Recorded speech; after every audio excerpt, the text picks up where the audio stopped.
జై శ్రీమన్నారాయణ. శ్రీ విష్ణు సహస్రనామం 9వ శ్లోకం.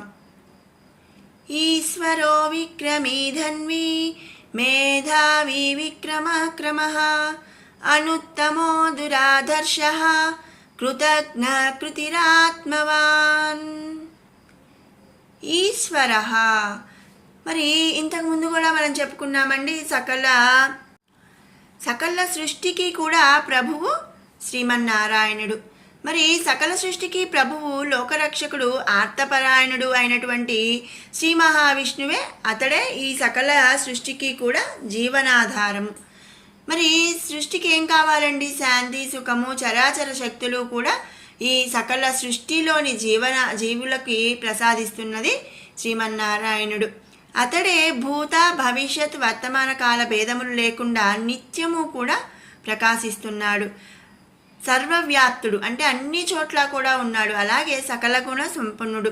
సృష్టి స్థితి లయ అందు భేదము లేకుండా శక్తులను కలిగి ఉన్నవాడు శ్రీమన్నారాయణుడు. కాబట్టి ఆయన్ను మనం ఈశ్వర అనే నామంతో స్తుతించుకుంటున్నాము. విక్రమి పరమేశ్వరుడు సర్వశక్తి సంపన్నుడు, సాధ్యాసాధ్యములకు అతీతుడనమాట. ఆయన సంకల్పము చేతనే ఈ జగత్ అనేది పుట్టింది. అలాగే మరి నాశనము కూడా ఆయన ఇచ్ఛాశక్తి మేరకే, మరి ఆయన సంకల్పము చేతనే లయమవుతుంది. అటువంటి పరమాత్మ తన సంకల్పములకు విరుద్ధముగా ఉండువాటిని నశింపచేయగలిగిన శక్తి సామర్థ్యమును కలిగి ఉన్నాడనమాట. కాబట్టి శ్రీ మహావిష్ణువును విక్రమి అనే నామంతో స్తుతించుకుంటున్నాము. తర్వాత నామం ధన్వి.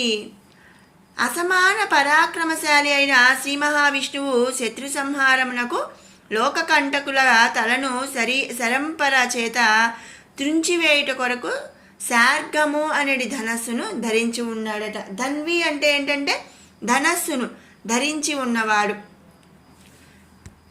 ఆయన మరి ధనస్సు పేరేంటంటే శార్గము అనే ధనస్సును ధరించి ఉన్నాడు. ఎందుకండి?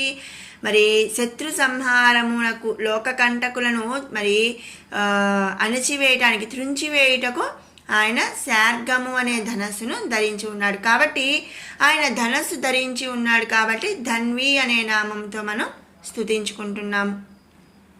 తర్వాత నామం మేధావి. బ్రహ్మరంధ్రమునందు ఉంటూ సహస్రదళ పద్మమునందు బిందు స్వరూపుడై ఉన్నాడు. మరి జ్ఞానస్వరూపుడైన పరమాత్ముడే మేధావి అని చెప్పి అనబడుచున్నాడు. తర్వాత నామం విక్రమః. దేవదానవుల సంగ్రామమునందు దేవగణములందు ఉండి విక్రమ పరాక్రమము చేత దానవులను సంహరించాడు. విక్రమముడు అంటే ఏమిటి అంటే బలము, వీర్యము, పరాక్రమము అని అర్థములన్నమాట. విక్రమమునుడు విక్రమ్ అంటే బలవంతుడు అనమాట. అన్ని బలము, వీర్యము, పరాక్రమము అన్ని గుణములు ఉన్నవాడినే విక్రముడు అని చెప్పి అంటారు. కాబట్టి ఈ అన్నీ కూడా ఆయనకు ఉన్నాయి. దానవులను సంహరించాడు దేవగణముల నందు ఉండి. అందుకనే శ్రీమన్నారాయణుడిని విక్రమః అనే నామంతో మనం స్తుతించుకుంటున్నాము. తర్వాత నామం క్రమః. లోకములన్నింటినీ కూడా తన అందు ధరించుట చేత పరమాత్ముడు క్రమః అనే నామముతో పిలువబడుతున్నాడు. ఈ సంసార చక్రమును యుగములను కాపాడుట, ఉద్ధరించుట చేయువాడనమాట. క్రమః అనే నామమునకు అర్థము. తరువాత నామం అనుత్తమః. పరమాత్ముడిని మించిన ఉత్తమమైనది మరొకటి లేదు. ఉత్తమః అనుత్తమః. ఆయనను మించిన ఉత్తమమైనది ఇంకొకటి లేదు. కాబట్టి ఆయనను అనుత్తమః అనే నామముతో మనం స్తుతించుకుంటున్నాము. సమస్త జగత్తునందు కూడా శక్తి, గుణ, ఐశ్వర్య, సంపద, భోగము, సుఖము ఇలాంటి ఇత్యాది మరి వీటన్నిటి అందు కూడా అతడిని మించిన వారు లేరనమాట. అంటే ఏంటి అంటే శక్తిలో శ్రీమన్నారాయణుని మించిన వాళ్ళు ఎవరు లేరు.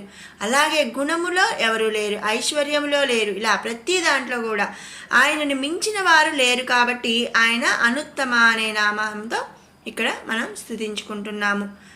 దురాధర్ష. ఈ సృష్టి అందు పరాశక్తి అయిన పరమాత్ముడు గంభీర స్వరూపుడు. ఆవేశ కామేశములు లేనటువంటి వాడనమాట. ఏ కర్మల చేత చలించనివాడు. సాధు సజ్జనుల పట్ల అపరాధ కృత్యములు చేయువారి యందు దయచూపక వారిని శిక్షించేవాడంట. అంటే ఏంటి అంటే ఈ సకల జగత్తు ఆయన నుంచే వచ్చింది, కానీ మరి మంచివారి పట్ల, సజ్జనుల పట్ల మరి అన్యాయంగా అన్యాయంగా చేసేవాళ్ళు కానీ, మరి వాళ్ళని బాధ పెట్టే వాళ్ళని కానీ, ఇట్లా అపరాధ కృతములు అంటే ఏంటి అంటే తప్పు చేసే వాళ్ళని మరి ఆయన ఎలాంటి దయ చూపించకుండా శిక్షిస్తాడట.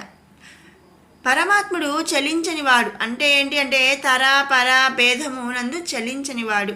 లోక కళ్యాణం కోసం యుద్ధములు చేయుటకు చలించనివాడనమాట. అలాగే గుణముల చేత, స్వభావముల చేత కూడా చలించనివాడు. అంటే ఏంటి అంటే ఇప్పుడు మనం చూడండి, మన ఒక ఫ్యామిలీయే ఉందనుకోండి, మరి మన పిల్లలకి పక్కన వాళ్ళ పిల్లలకి మనం డిఫరెన్స్ అనేది చూపిస్తూ ఉంటాము.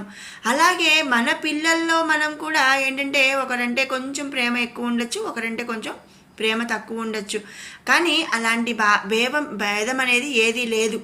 ఎందుకంటే ఇప్పుడు మరి తల్లిదండ్రులు కానీ మరి ఇంకొకళ్ళు ఏంటి అంటే మరి తన పిల్లలు ఏదైనా తప్పు చేసినా కూడా మరి చూసి చూడనట్టు వదిలేస్తూ ఉంటారు.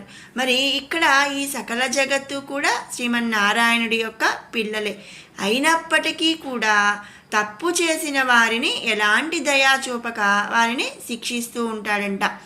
కాబట్టి ఆ నారాయణుడిని దురాధర్ష అనే నామముతో మనం స్తుతించుకుంటున్నాము. కృతజ్ఞ, దయాళుడైన పరమేశ్వరుడు 84 కోట్ల జీవరాశులకు కూడా కర్మఫలములను ప్రసాదిస్తున్నాడు. తనకు భక్తిని ఫలంగా సమర్పిస్తే భక్తులకు సకల ఐశ్వర్యములు ప్రసాదిస్తాడు. పరమాత్ముడు తన అందు భక్తి శ్రద్ధలు కలిగి ఉండుటయే భక్తులు తన అందు కృతజ్ఞతతో ఉన్నారని భావిస్తాడనమాట. అలా ఉన్న భక్తులకు సుఖములు కలుగచేస్తాడు.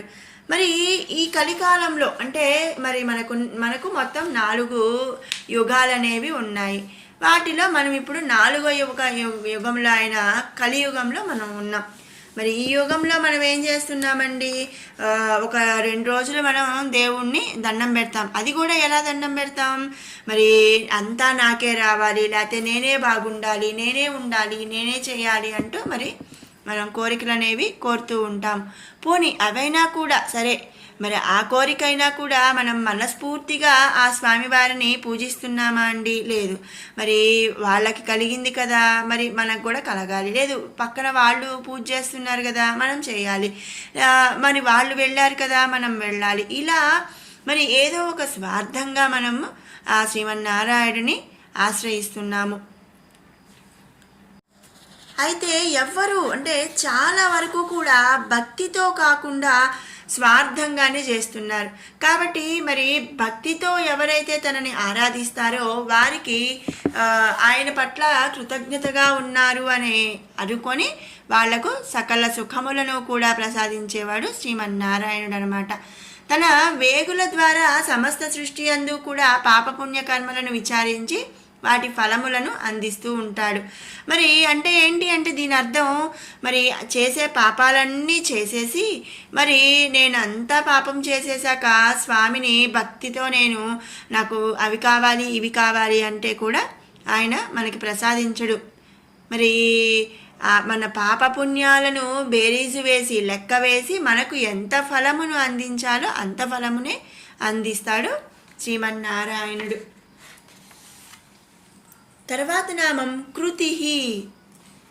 సర్వరూపధారి అయిన పరమాత్ముడు జగత్తు అంతా కూడా వ్యాపించి ఉన్నాడు. అతడే జీవాత్మ, అలాగే అతడే పరమాత్మ. కనుక కృతి అని చెప్పి మనం స్తుతిస్తున్నాము. పరమాత్ముడు ఇంద్రియాలకు అధిష్టాన దేవతలను సృష్టించిన తర్వాత ఇంద్రియములు కల జీవులనందు చైతన్యమై అంతర్యామిగా ప్రవేశించాడు. ఈ విధంగా సర్వజీవులందు పరమేశ్వరుడు ఉన్నాడు కాబట్టి కృతి అనే నామంతో మనం స్తుతించుకుంటున్నాము. తర్వాత నామం ఆత్మవాన్. సర్వజీవుల అందు ఆయన ఆత్మగా ఉన్నాడు. మరి స్వయం శక్తి సంపన్నుడైన పరమాత్ముడు ఇతర ఉపాధులేమీ లేకుండా ఆత్మల అందు తానే చైతన్యమై ప్రకాశించువాడగుట చేత ఆత్మవాన్ అనే నామంతో మనం స్తుతించుకుంటున్నాము. ఇది 9వ శ్లోకం యొక్క భావం. మరి ఇప్పుడు 1 నుంచి 10వ శ్లోకం వరకు కూడా మనం పారాయణ చేసుకుందాం.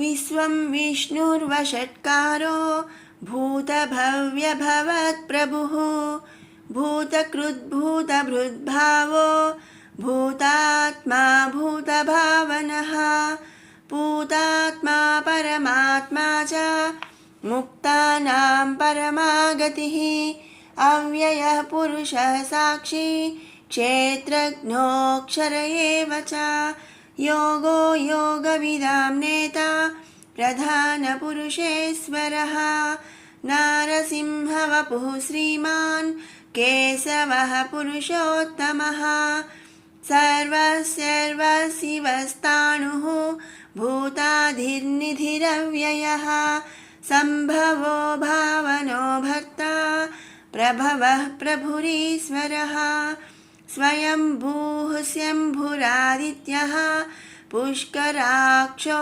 మహాస్వనः అనాదినిధనో దాతా విధాతా ధాతురుత్తమः అప్రమేయో ఋషికేశः పద్మనాభో మరప్రభుః విశ్వకర్మా మనుస్త్వష్టా స్తవిష్టः స్తవిరో ధ్రువः అగ్రాహ్యः శాశ్వతः కృష్ణో లోహితాక్షः ప్రతర్దనः ప్రభూతः త్రికకుబ్ధామ పవిత్రం మంగళం పరం ఈశానः ప్రాణదः ప్రాణో జ్యేష్ఠः శ్రేష్ఠः ప్రజాపతిः హిరణ్యగర్భో భూగర్భో మాధవో మధుసూదనः ఈశ్వరో విక్రమీ ధన్వీ మేధావీ విక్రమः క్రమः అనుత్తమో దురాధర్షः